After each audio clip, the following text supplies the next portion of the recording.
I'm Batman. Although it brings some new gaming ideas to the Dark Knight franchise, Batman Begins continues the Caped Crusader's legacy of bland, repetitive, and unexciting video games.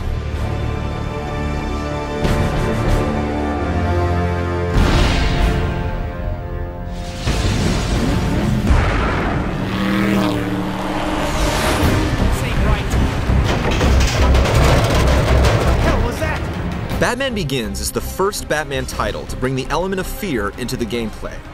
Whether it's an option or an objective, you now have the ability to scare the hell out of your enemies before you engage them in combat. Oh crap! Something bad's coming! The biggest problem with its execution is that your options for creating these fear-inducing moments are extremely limited. In most cases, there's only one item you can interact with. This takes a lot of fun out of it because the game is basically telling you what to do and when, leaving you very little room for creativity. The combat is better than most Batman games.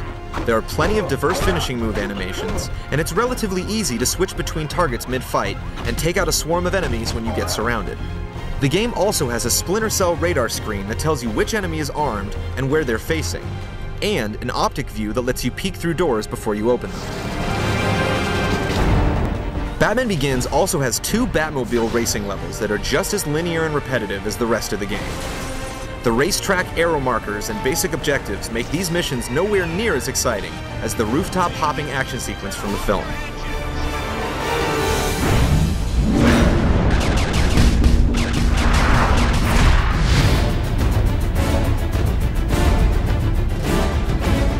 On the plus side, the game looks beautiful.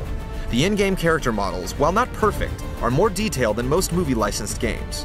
And the enemy models and voices change with each level, from thugs to corrupt policemen to escaped mental patients.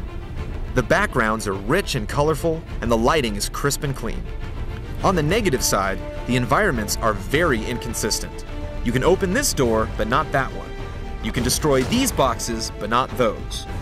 It gets really confusing and frustrating when the game limits which windows you can break and what corners you can peek around. Batman has a dynamic cape that adapts to the environment and looks good when it's spread out, but gets choppy when the Dark Knight is walking around. In a subtle effort to add replay value, the game does have 3 additional costumes you can unlock once you beat the game.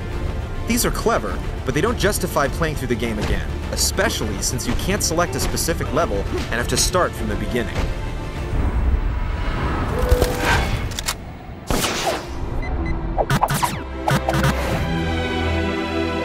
Fans of the film will appreciate the fact that almost the entire cast of Batman Begins lends their voice talent to the game. Christian Bale, Michael Caine, Morgan Freeman, Cillian Murphy, Tom Wilkinson, and Katie Holmes all help bring their characters to life. But movie fans will also notice that the game rushes through the story pretty fast, with quick film montages to help keep up the plot. This makes the entire game no longer than 5 to 6 hours.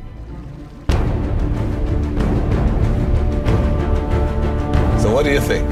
While Batman Begins brings some fresh new ideas to a franchise desperate for originality, it still falls short of its potential.